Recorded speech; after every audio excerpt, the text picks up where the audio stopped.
సామాన్య మధ్యతరగతి ప్రజలు ముఖ్యంగా దిగువ మధ్యతరగతి ప్రజలు ఈ ఉజాలా పథకం అని పెట్టి మరి సిలిండర్లు ఇంటింటికి ఇస్తున్నామని చెప్పి కేంద్ర ప్రభుత్వం ఏదైతే గతంలో ఒక స్కీమ్ తెచ్చిందో దానికి అనుగుణంగా దాదాపుగా చాలా పెద్ద ఎత్తున సిలిండర్లు తీసుకున్నారు. అట్లాగే మన రాష్ట్రంలో కూడా కాంగ్రెస్ ప్రభుత్వం మరి మేము 500 రూపాయలకే సిలిండర్ ఇస్తామని చెప్పి నమ్మబలికి ఇవాళ వారు కూడా ఎన్నికల మేనిఫెస్టోలో ఇచ్చిన మాట నమ్మి కూడా లేని వాళ్ళు కూడా తీసుకునే పరిస్థితి. కానీ యుద్ధం ప్రారంభమైన తర్వాత ఇవాళ ఎల్పిజి గోడౌన్లు ఎక్కడెక్కడైతే ఉన్నాయో, డిస్ట్రిబ్యూషన్ నెట్వర్క్లు ఎక్కడెక్కడైతే ఉన్నాయో ఇవాళ అంతటా కూడా చాంతాడంత లైన్లు, ఎక్కడికక్కడ పెద్ద ఎత్తున ప్రజలు ఆందోళన వ్యక్తం చేసే పరిస్థితులు ఇవాళ నెలకొని ఉన్నాయి. ఒకవైపు కేంద్ర ప్రభుత్వమేమో పార్లమెంట్లో అడిగినా, పార్లమెంట్లో మాట్లాడినా, బయట మాట్లాడినా ఏ కొరత లేదు, మేము చూసుకుంటున్నాము, మేము మేనేజ్ చేస్తాము అని వారు చెప్తా ఉన్నారు, నమ్మబలుపుతా ఉన్నారు. కేంద్ర పెట్రోలియం శాఖ మంత్రి మాట్లాడినా, ప్రధానమంత్రి మాట్లాడినా ఏమీ లేదు, అంతా బాగానే ఉంది అని విశ్వాసాన్ని కల్పించే విధంగా వారు మాట్లాడుతున్నారు. కానీ క్షేత్రస్థాయిలో పరిస్థితులు అట్లా లేవు. ఇవాళ ఏ గోడౌన్ కాడికి పోయినా భారీ క్యూ లైన్లు, భారీగా ప్రజలు ఆందోళనలో ఉన్నారు. రాష్ట్ర ప్రభుత్వమేమో కేంద్రం సహకరించట్లేదు, సప్లై లేదు, ఇబ్బంది ఉంది, కేంద్రం ఏమీ చేయలేకపోతే మేమేం చేస్తాము, పెట్రోలియం శాఖ మరి కేంద్ర ప్రభుత్వ ఆధీనంలో ఉంటుందని చెప్పి రాష్ట్ర ప్రభుత్వం తప్పించుకునే ప్రయత్నం చేస్తూ ఉంది.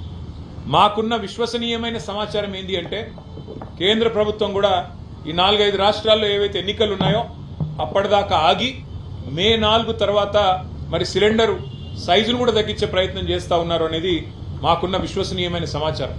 12 కిలోలు కాకుండా 10 కిలోలు ఏదో చేయాలి అని ఒక ఆలోచన చేస్తూ ఉన్నారు. లేదు, నిజంగానే సప్లై లేదు, ఇబ్బంది అవుతుందని చెప్పి చెప్తా ఉన్నారు.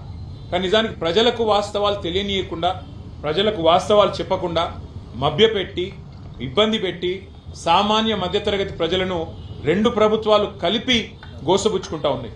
అటు కేంద్రము, ఇటు రాష్ట్రము ఇద్దరు కూడా ఈ విషయంలో స్పష్టమైన సమాధానం చెప్పాలి, ప్రజల్లో విశ్వాసం నింపాలి, ప్రజల్లో ఒక భరోసా నింపి ఏ రకమైన ఇబ్బంది కాకుండా అవసరమైతే మరి వారికి ఉండే దౌత్య వ్యవహారాల శాఖ ద్వారా మరి అవసరమైతే ఇతర దేశాలతో మాట్లాడి, ఇరాన్లో ఇబ్బంది ఉంటే మరో చోట మాట్లాడి తెప్పించాలని మేము డిమాండ్ చేస్తూ ఉన్నాం.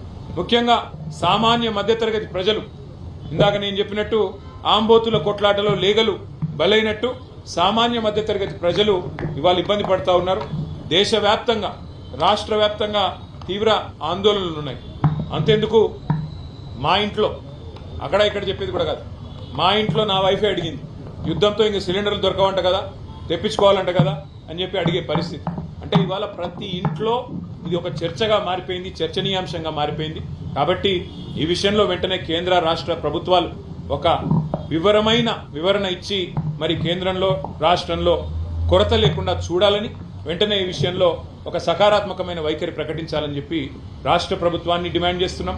ఎందుకంటే అబద్ధాలు చెప్తా ఉన్నారు, కొరత లేదని వారు, సప్లై లేదని వీరు, మధ్యలో నలిగిపోతున్నది ప్రజలు. కాబట్టి వెంటనే ఈ విషయంలో వివరణాత్మకంగా చెప్పాలని చెప్పి శాసనసభ వేదికగా ఇవాళ అడ్జర్న్మెంట్ మోషన్ వాయిదా తీర్మానం ఇచ్చాము. చర్చకు పట్టుబడతాము. ప్రభుత్వం స్పందిస్తే మంచిది, స్పందించకపోతే తప్పకుండా ప్రజల తరపున ప్రశ్నలు అడుగుతూనే ఉంటాం, నిలదీస్తూనే ఉంటాం. Thank you.